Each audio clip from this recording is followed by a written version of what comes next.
for. You like to call it the Lovers Day. Well, we also see it as the Lovers Day. So as much as you can, spread the love and don't spread the hate. Okay, so today, of course, on Eagles Outlook, we would be looking at something that is very, very, vital. I mean, the PDP governors right there convening and, talking about what the economy should look like. And in fact, giving an advice to the president of the Federal Republic of Nigeria, talking about President Bola Ahmed Tinubu and the APC, as to what they feel, what they think should be the way forward. I'll just introduce myself so that we can have a better understanding. My name is Uduak Daniel. And my name is Ahiana Prince. Welcome to Eagles Outlook this Wednesday morning. That's it, yeah. In February 2024, where we get to discuss some topical national issues here on Eagles Outlook. This morning, 2 days ago, the People's Democratic Party governors had a press briefing. They had a meeting, and after that meeting, the leader of the group, that is the chairman of the PDP Governors Forum, Bala Mohammed, addressed the press, and he said, look, Nigeria may just be going the way of Venezuela. Now, what is Venezuela? Venezuela is a country just like Nigeria, rich, blessed country, but again, mismanagement of the country's wealth and resources drove it to a point where inflation got to over 100%.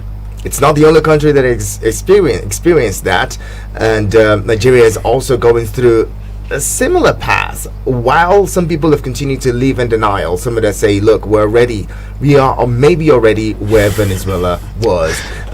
If the inflation official figures haven't gotten up to 100%, Nigerians who know that year on year the inflation figures just or the inflation rising. has gone way above 100%. What was the price of a tier or measure of Gary last year? What is it today? If last year Gary sold for 300 naira, a measure, and today it's selling for 900 naira, what is that? Is that a 50%? Is that a 30% increase in price, or is it over 200% increment? If bread sold for 500 naira last year, and today that same loaf of bread sells for between 1,000 naira and 1,500 naira, what does that tell you? Does it say that inflation is just at about 30%? Food inflation, official figures from the NBS says 33%. If that's what it is in the official figures, and the realities of Nigerians is that the prices of things have gone up almost 200%, then you would know that somehow seems like the figures are not adding up. But again, it's Valentine's Day. It's a day that people celebrate love across the world. It's St. Valentine's Day, and well, we should be looking at it and looking at how people are able to go about sharing love and spreading love. This is one day that is peculiar and significant for exchanging gifts, and that's right. Lovers and people just generally exchange gifts and share, but will they be able to afford these gifts? Will they be able? So what's the order? People exchange gifts, they go for dinner and maybe movies and all of that. What Nigerians, how many Nigerians will be able to afford that? It's very significant. In the United States, for instance, the economy grows, you boost the economy by having on days like this, right?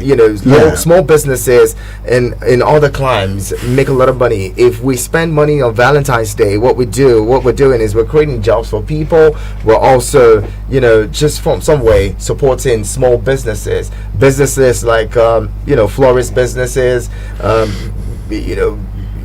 confectionaries gets customers on days like this, maybe spas and even hair salons, get customers on days like this.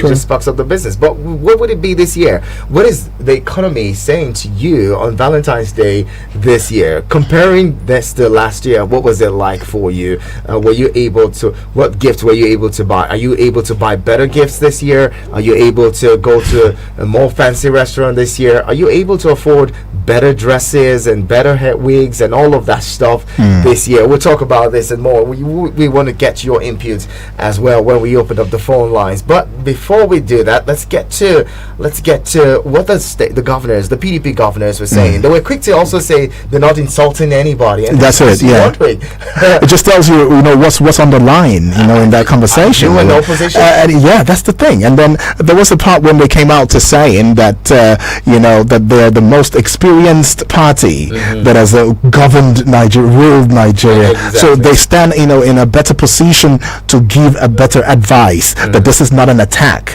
that this is just them being patriotic and being supportive of the administration. But there are many questions that will arise from that. Why now? Why now?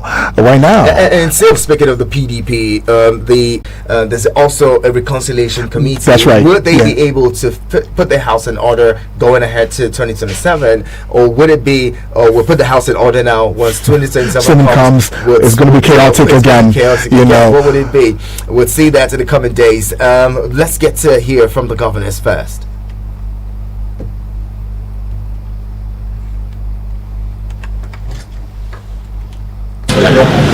Vice Chairman, thank you for February 2024 for your house. The VDP Governors Forum held the meeting under Mahamu's leadership at the Oyo State Governors Lodge on the 12th of February 2024. The meeting deliberated on various issues of interest and concern to the forum, the People's Democratic Party (PDP), the country, and other stakeholders, and took the following decisions. The meeting reviewed the state of the nation and noted the hardship being faced by Nigerians as a result of economic and security challenges facing the nation. The forum consequently urges the federal government to, as a matter of urgency, embark on initiatives involving all the subnational governments to bring a lasting solution to the crisis. The PDP government will continue to play their part in the effort to bring security and support to our people. Two, to this end, we reiterate our call with the state police with appropriate safeguards to avoid any abuse or overreach by any tier of government. Three, the forum declined the falling value of the naira and requested the monetary and physical authorities to find appropriate solutions. Four, the meeting further reviewed recent developments in the People's Democratic Party and committed to leading efforts to revamp and reposition the party to serve as an effective opposition in the country. Number five, further, the forum passed a vote of confidence in the Iliad and Argun-led National Working Committee (NWC) of the party and urged it to put in motion the necessary machinery for convening meetings of the appropriate organs of the party, from caucus to the National Executive Committee (NEC) as soon as possible. Thank you very much. The cost of living is not only under the purview of the federal government, it is their responsibility. We have been partnering even as opposition to make sure that we don't bring any distraction. But certainly the monetary policies and the economic policies rest here. And we can see that we know the majority of Nigerians live in the states. And so we are doing so much across party lines on a bipartisan basis within the Nigerian Government Forum, within the National Economic Council, to make sure that we're cushion the effect of this, some of these policies that have far-reaching consequences on our people. Like ensuring that we reach out to our people, and of course have some food reserve in a manner that we will have provide some support to our people at the lower level. The PDP is the most democratic party, the most experienced party in the country. We have followed the lead of governance, and Nigerians took decision to bring in APC at the center. And we respect the sensibility and senses of judgment of Nigerians. We cannot insult Nigerians, but the decision of that of Nigerians. And so everybody is seen. We are giving positive opposition or concrete criticism to the federal government of most policies. But certainly at the onset of this administration, we supported the removal of subsidy. We thought there were setbacks. We believe that if we took collective decision, we should go by it. But certainly, we have seen that it is a free fall for the naira. The cost of living is going high. We are almost on the road to Venezuela. We have experiences all elsewhere. So we are giving concrete and positive opposition, but not insulting anybody. But certainly the decision rests with Nigerians and other organs of the country to make sure that we effect a change in a manner that will bring support to all of us. Last question from this side. It's two questions. Behind a door, and you can see there is no rancor, there is no division, and we are very much behind the National Working Committee and the state chapter of the party, and indeed the governor, to make sure that we go together in unity to produce a successor for our most respected, the eldest governor in the governor's world, Governor Obaseki. Thank you very much. And that is the Bala Muhammad there speaking on behalf of the PDP Governors Forum and addressing some of the situations or some of the issues that Nigeria has seen. And that reference to Venezuela quite apt, because what are the indices? What are the things? What are the the situations that led to or that characterized the Venezuelan economic crisis? Hyperinflation, escalating starvation, disease, crime, mortality rates, increased mortality rates, resulting in massive emigration from the country. Now, which of these are we not currently experiencing as a nation? Which of these are we not experiencing? The Japa syndrome. It's been there for over 2 years now, or 3. Nigerians don't see any place more conducive, or as conducive for them to live in Nigeria. They believe that outside of this country is a better option for all of them. And so every young person that you ask, or most young people, when you interact with them, just want to find their way out, because they say there's nothing here. We've seen people also die by suicide because they feel there's no hope, things don't seem to be looking up. But that's not the way to go. That's not an option as far as I'm concerned. As days go by, would keep leaving and hoping that things get better. Now, if we are seeing the same things that played out in Venezuela playing out here, people have said maybe the PDP governors didn't mean what they said, didn't mean it that way. But again, it's looking at the indices. This is what we're saying: hyperinflation. We do not agree that we have a hyperinflation, right? But then. Looking at the reality, what are we saying? Are we going to continue to pretend and play ostrich? People are lamenting starvation and hunger. Even people who supported, this administration when it came into power are somewhat looking the other way now and saying, look, things are not playing out the way we expected it. We're hungry. Well, okay? Yeah. They're coming out to protest. Yeah, they're coming out to protest, and the thing is, you might want to look at this whole, conversation, especially from the PDP, angle, as being almost hypocritical. Hypocritical in the sense that, look, in the days when the PDP were in power, right, we saw almost all of these signs. The only difference was at the rate, or the measure was not as we find it now. Yeah. And then we should also be able to give it to the fact that, hey, there was no global health issue like the COVID that had happened during those era. And the APC came into power. I'm not speaking for the APC. I'm just trying to let's look at this whole thing. Let's try to see it. Yeah.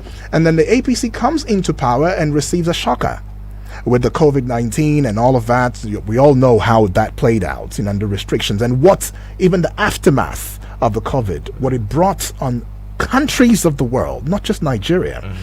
Although there are thoughts that Nigeria should have been able to better manage it, because our atmospheric condition was, very good in the sense that, it didn't quite support the virus in itself. But then it was poorly managed. Now, my point exactly is, what would the PDP have done really differently? Because coming out here and saying, oh, you're not attacking, You're not attacking. You're just saying, and all of that. And then you come back the other way and say, "Oh, Nigerians voted for. That's what they voted for," and all of that. Very valid argument. Yeah. Very valid argument. But again, the PDP has said, "Look, if we had taken the realms of power in 2023, we wouldn't have done these things this way." For instance, Atiku Abubakar said he was going to, put in place a 10 billion naira, $10 billion rather, to support the economy before the removal of subsidy. He also says, well, they're going to sell off, and the way to generate that money was, to sell off some of the national assets that are moribund. And it was attacked for it. And then we saw some of those happening, actually. If you look at it that way, you would have seen that yes, that was possible. That was a smart move. I mean, removing subsidy and at the same time floating the naira. Is why we're here where we are today, because the foreign exchange crisis is on one hand, the subsidy removal crisis on the other hand. It would have been better managed if we had buffers before the removal of subsidies. So for instance, if you had a $10 billion available, to play around with as a government, you probably would have removed subsidy at a time when you brought in alternative transportation lanes. You would have brought in infrastructure to cushion the effect of the removal of subsidy, just like we saw during the Jonathan administration with the Shopee, at the time when they were going to remove fuel subsidy in 2012. We saw that the Shopee buses were available to see that Nigerians move around easily, and that's when all of the the rail lines were what's the word now, inaugurated, or rather commissioned for construction and all. So if we had everyone agreed that subsidy was needed to go, right? But the way that we went about it in this administration is what the problem is. You know what, Iheanacho, if it was a different party that came out to saying this, that has not been in power, maybe we could consider this conversation. But again, because if it was a different party head or the representative, for the role of president who didn't clinch it, that's coming out to say this, maybe we can understand. But you don't have a PDP governor or this PDP, governors come out here where some of them are still serving right there, and then they're coming out to telling us that this one in terms of the sufferings, calling on the president that the hunger is too much, the starvation is too much. Would they have taken it if they were not the opposition? Well, now, I'm just saying, would they have taken it? Yeah, where I have a problem is to see that you are governors, you have what it takes to fix the economy of your state. Yes. You have what it takes for your states to begin to do well. If your states are doing well, then other states will begin to want to emulate you and do what you're doing, right? But again, it just shows that you are state executives, but you don't know what you're doing. Because if you do know, you get state allocations, you have IGR, you should have been able to develop, improve IGR, that's internally generated revenues in your state, to see that your economy blossoms in your state. But if you're not doing anything, you're calling on the federal government. That's the thing. It just makes it ridiculous. I mean, why are you in office? Why are you a governor? Good. Are you a governor just to come to Abuja to collect allocations monthly? Is that why you're a governor? Aren't you an executive, your state executive, to be able to generate revenue, to look for means to boost the economy of your state? And if you're not doing that, it means that yourself has failed. Very, very. It's as simple as that. But I don't think a lot of people who are failures, especially who are in the ranks and file of politics and power, would want to come out to admit that they failed. I mean, it's always about the blame game. It's always about who is not doing rightly. It's always about pointing fingers. It's easier, they say, to be a spectator.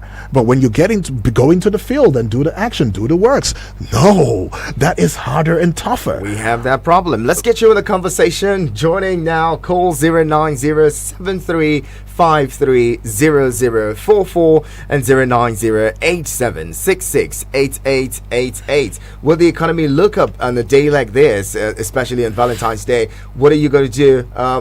What is your buying power today as compared to what it was in 2023 on Valentine's Day 2023? Share that thoughts with us. 09097054450. That's where to send your messages to, and you can call 09073530044 and 09087668888. Let's take this call. Hello, good morning.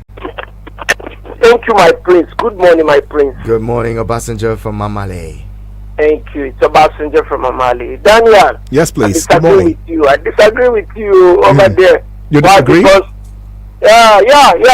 During Obasanjo, from Obasanjo, we will all see what play around. And we were talking about during the COVID-19, whatever. Is it only Nigeria that has COVID-19? We will even fear that we don't even have all those things very well. In the other country, the developed country, what do?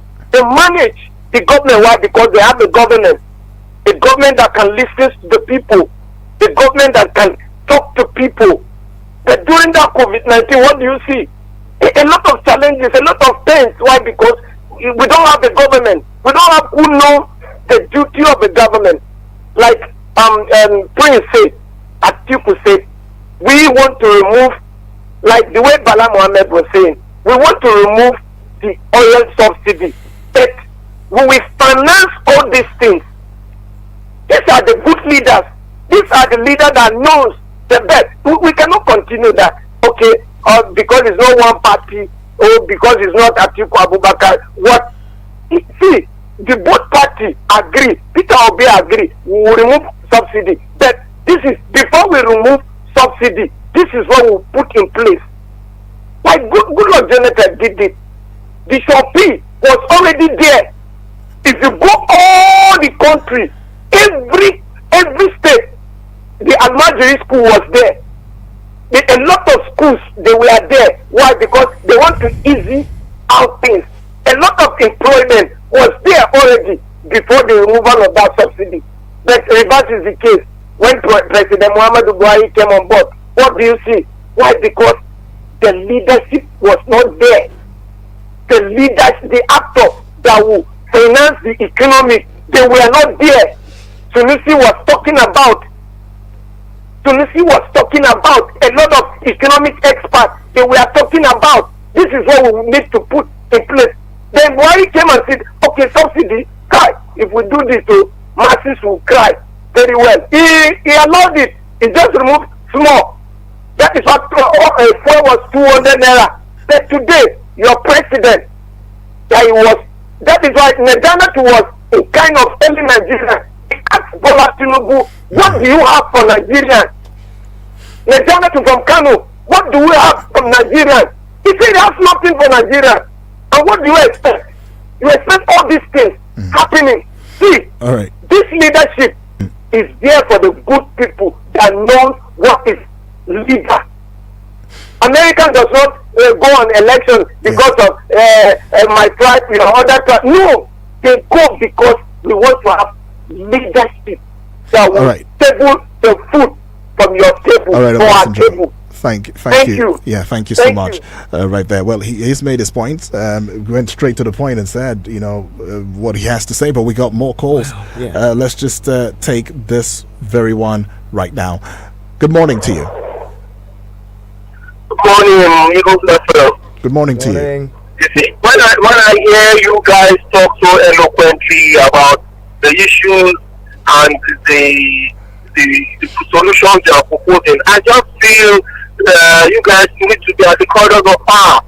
But let me just make it very clear that the issues we have today are basic leadership issues. My name is Livingston, by the way. I'm coming from Central area. All right, welcome. The issues in Nigeria are leadership issues. I will take you back to when we clamored for the removal of Jonathan. Or no way anyway. The moment Buhari came in, there was this shift in the thinking of every civil servant, every businessman, and we were all anticipating for a new dawn. But because even was overrated. Look at where we are today. I will spare you the last 8 years of Buhari's administration, but in one side, you will know that Nigeria lost over 50 years of development, of advancement. And then coming back to this present leadership today, Tinubu is highly overrated. These guys have nothing to offer. Nothing to offer. Nothing. You cannot put a cat before the horse. When you are drafting policies, you draft policies that are all inclusive, and you see the best in it. Not all this nepotism, favoritism, all this let it simple. I don't understand it. It just boils down to. I'll just give you the last one, sir. I was in a state over the weekend. Now, I have to mention the state, two states. And I had to sit with the current accountant general of the state, and we were discussing. She told me that the debt, the what do they call it? The pensions and gratuities from 1986, they just cleared it. From 1986, pensions and gratuities. She said salaries were being paid between the 25th and the 28th. And I asked them, where did you get the money? How did you get the money? And she said, it's just leadership. The governor is hard at planning leadership. I'm not from that state, though. My state is what? I'm not from that state. But I have to envy every person from that state today. And when it brings down to one issue, once this issue of authoritarianism is taken off the table, a lot can happen to our development. A lot can happen to our development. Good morning and have a wonderful All right, thank you so much for calling it. and all of that and having this conversation with us. Well, strong points, that's been raised, but you might also want to consider, some very, very strategic, things about the approach for recommendations that this governor's, brought about. And then it raises some questions, because some of those questions will be, what specific, steps do the PDP governors recommend to address the issues of insecurity and hunger? And then what evidence do they also have that their proposed solutions would be effective?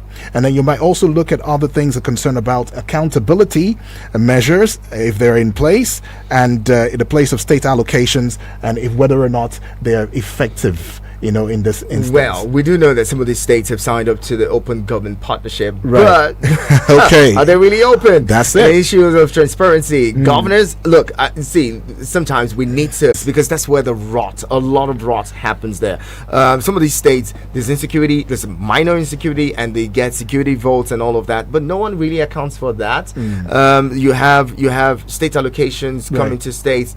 States do not allow local governments to function as a third tier of government, which is supposed to be. But you have state governors that would never ever conduct local government elections to allow for the local governments to function, which is, the local governments were brought up. Back when we started to create states, the idea that was sold to Nigerians was that government was going to be closer to the people. That's right. And then we had local governments, which were supposed to bring governance even closer to the people. Right. And now the local governments just function as a salary payment platform. Right. So the state governor picks whoever he feels right to be caretaker committee or chairman of the state or the local governments, or interim chairman of the local governments, and then they send salaries to him to pay. Is it just salaries that they send to him to pay? Well, most of the time, because we should be able to look at this critically. Some of these local governments, chairmen, they do have the funds. So what are they doing with it? What the state governors do is, salaries for your local government is how much? Let's say maybe 1 billion or whatever. They send the 1 billion for salaries, and then they give you you're the chairman who we picked. So we're going to pay you so and so amount at the end of the month, the salary, and this is how much comes to you. So they give you a tiny amount of money, maybe 20 million, as what comes to you as chairman, and then you go. I mean, this is somebody who probably didn't have up to 2 million naira in his accounts before now. And we talk about leadership. Now he's getting 20 million naira a month. I mean, what does he do? He stays there as a stooge and just pays salaries and goes on and moves on. That's his job. That's his job. And he wasn't elected. Okay, well, yeah, but he wasn't elected. Okay, I So, agree with you on that one. I picked you to do a job for me. Just do it. He that pays the piper dictates the tune. I pay you a salary. I get That's that. what it is. Okay, the calls are still coming through. Let's take this one. Hello. Okay, that's a mess. Doing on the second one. Hello. Good morning. Hello, good morning, sir. Good morning to you. What's your name, please? This is Glenn. I'm calling from Cuba. All right, great. Let's have your call. Are you with me, sir? Yes, go Yes, on. we can hear you. Sir, thank you very much indeed. Sir, the issue of Nigeria is saddening and alarming. When we look at the government of today, we all know that they are not doing a good job. They are not doing anything. And mark my words, nobody is ready to fix Nigeria at the moment. It's all political issues that is going on the ground. But when you look at the reality, there is nothing to show in this country. The government has failed at all levels in terms of economy, security, social amenities, and everything. We have nothing to show as a nation. We don't have anything to proud of. I can remember even the last administration had done well more than this APC government. I remember what Obasanjo said during Jonathan. He initiated Almajiri School in the north. Jonathan was not from the north, he was from south, but he has a mind to open Almajiri School in order to address the issue of out-of-school children in northern Nigeria. But unfortunately, when the APC government come on board, they also suspended it because they are using the children of the poor to turn them to talks during politics, especially in northern Nigeria or every part of the country. When you go northern Nigeria, you can see that the elite and the religious leaders are working together to achieve their own personal interest by using the source of the poor. When you go to religious centers, you see the scholars, the great scholars who are supposed to address the issue that is challenging Nigeria, but they will misuse it and call the people for their own personal interest. They tell people, go and vote this person, go and vote this person, not because of the progress and success. No, it's because of their personal interest. Maybe they are looking for contract or any appointment from that politician, or they have secret issue with them. Look at what happened in 2023 general election, when all our great scholars call on the people, especially the common men in the north, to go and vote for Tinubu and Shetima, without looking at the scenarios, the problems that will come up. Now look at the hardship, the killings, the kidnapping, banditry, that is, destabilizing the whole north, or even the whole country. But those people who are agitating that people should go out and vote for Muslim, now what are they doing? What are they saying? They just kept quiet. So hypocrisy is killing the people of this country, the country it is, especially the north. We have to look at somebody who is more responsible, somebody who has the Nigeria at heart, somebody who has political will, not look at religious, tribal issues or whatever. We have gone beyond that in this country. We have to look for somebody who can make Nigeria great again. But we know this man is incapacitated. All right. From the initial stage, we know this man, you don't have even a strong help to cater out the problems facing this country. Yeah, thank you you don't so have much. ideas, the political wills. We know the government can tell Nigeria at all times. Okay. Let's tell ourselves the truth. Thank you very so much. very much. Appreciate that one. Right. And speaking of the arguments by the PDP that the economy fared better under them, they argue that, well, it was under the PDP government that the economy was rebased from a $270 billion economy to a $510 billion economy. They had, they had technocrats who were running the economy and all of that. They sourced the best talents to run the economy. They also saw a situation, Nigerians went buying foodstuff this much under their, during the time. But the APC counters this with the arguments that, there was an economic boom, there was an oil boom, the oil was selling for above $100. But today, we've also seen, crude oil selling for around $100, and, well, the story is the same. It hasn't really changed. In fact, it's gotten worse. This is also to remind you that Mogalu, what's the name in full now? Let me get that. Professor Kingsley Moghalu. Yeah. At some point, he was a former deputy governor of CBN, right? He had come out to tackling the senior special assistant to the president on media and publicity, Temitope Ajayi.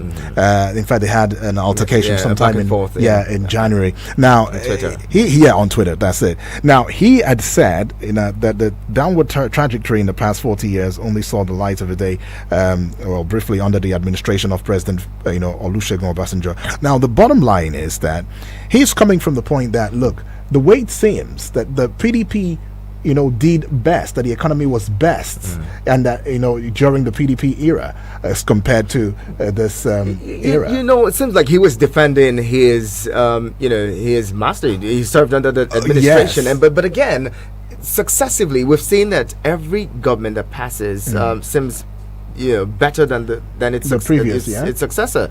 The previous governments always seem like they're better than their successors. I mean, we had a PDP to PDP transition, and it seemed like the Obasanjo era was better than the maybe Yaradua era seemed like it was good. It was better, but it was short lived. And then we had the Jonathan administration, and people said, "Oh, Obasanjo's administration was better." Yeah. And then Jonathan handed over to Buhari. And things fell apart. And and now things are. Now they say the center cannot hold. Well, he already said that we will miss him. Anyway, absolutely. Jonathan said we were going to miss him, and we did miss him. Buhari said we were going to miss him, and aren't we just missing him now? Seems like we're missing him. Anyway, still, let's just take this one. Hello. Good morning. Good morning, Chief Hamacho. Good morning.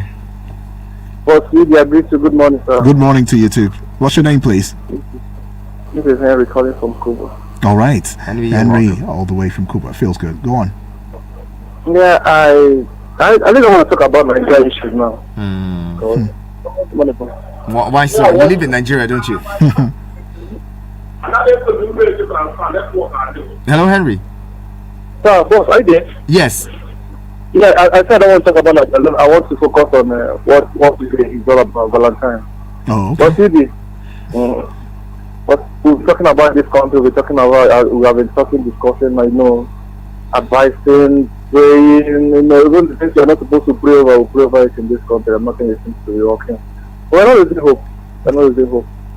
All right, but anyway, even if you're speaking about the Valentines, you still want to look at how this Valentine, in terms of comparative analysis, differs or betters the previous Valentines, and you still be talking about Nigeria because the realities of our society is what culminates, in our celebrations. Definitely. Maybe we should just go back to our primary school time now when you write a letter and express English. Wait, Henry, are you married? I'm not. Are you in a relationship? I'm not. Oh, you're not. I'm guessing you're having a field day. You don't have a problem this time around. I mean, no, those who have to buy gifts, wahala for people who have to buy this Valentine. No pressure, man. I do envy you. Thank you so much, Henry. But sorry. I know this is not a question, but I would love to listen to Jim Brickman. My Valentine is the title of the song. It's not even in love, my brother. Thank you for calling. Anyways, though, keep the calls coming through. 0907-353-0044 is the number to call. The other number is 0908-766-8888. The WhatsApp portal number is 0909-705-4450. Hello, good morning. Good morning. Good morning, Moses. You are very smart. You can decode the voice. Moses, let me ask you. Moses, are you married? Let me ask you. I only a word. Are you married, Moses? I'm married with 3 kids. You're married with 3 kids. Voila. Awesome. So how do you plan to make this Valentine special? And comparing this to last year, what's the difference? Is there a difference between this year and last year? You compare last year and this year. What are we saying? Me, I really enjoy PDP administration. Because when you talk about the comparison, because Dua or Dan was giving a praise to APC that it was COVID-19. I didn't support that. COVID-19 should not be an excuse. Right. Because the government came 2015. The APC that came 2015 as a party turned around the hardship. You remember, the coming in of this APC, there was a massive increase. And when NLC began to protest, they stopped protection. They will not allow any opposition party or whatsoever come to the drawing table to discuss. So I knew, and I still remember, that we prepared some home loans to disturb the protest of this massive increase that affected the Nigeria by then. When we were running from this Jonathan's government and the coming in of these parties, they said we should secure. That was what they said. So the promises of endurance was the only major thing that was given to the Nigerians, and we endure. The NLC were not allowed to come to the table to discuss what to get for benefit. But you look at PDP administration during when Adamo Shomole was the NLC chairman. You know that when there is an increase, we will go to the government, massive demonstration, and government will release people. And that is democracy. You will discover that perhaps they will reduce the increase and they will bring out some measures that will increase salary. I really enjoyed both of them by then. I remember. Look at it now. When they try to meet, the NLC tried to meet the government because the NLC, they are the spokesmen of the workers. And when they come up to the drawing table, they will promise them and they will not come up with an active promise, an active or effective or the reality on the ground. So that is one of the challenges we are facing. Okay. Now, these people came up, they didn't put plans on the ground. Because they come up again and announce total removal. And our refineries are not working. Buhari came up with a mission that when it comes, you put our number one thing he will do is to put our refineries in order. That is one of his manifesto. He said, why should we have refineries and we are importing fuel? That was one of his manifestos. Then another thing again is to cope up with security. That is his manifesto. So he kept up those manifestos. Then another one again is corruption.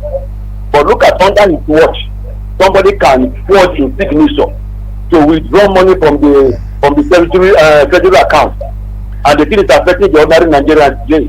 So what are we to celebrate? In comparison, all right, to the reality of the ground, all right, we really enjoy the parliament. Thank you so much. So Appreciate because apparently, Maidan, do you know that during that COVID-19, there was some support from the outside country. Dollars were sent to Nigeria. What did they do with it? What did they do with it? So it's not an excuse. all right. You can't use COVID-19 as an excuse. So in the bottom line to round up is that they should stop blame. They say they will fix this economy. That was what the campaign for us. Okay. They will fix this economy. Okay. So Thank the you. ball is on their side. Thank you so much. Thank you very much, Moses. Thank you so much for calling.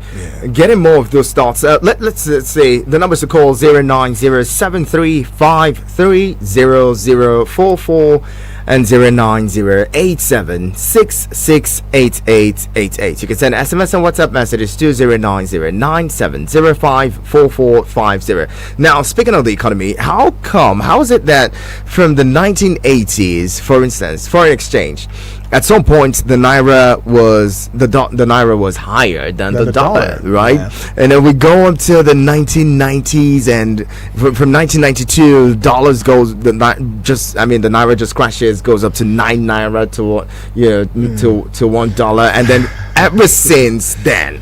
From 1986, right? From 1986, the dollar has been on a downward trend the naira rather has been on a downward trend all up till today, and today it's worse. I mean, 1,500 naira to $1.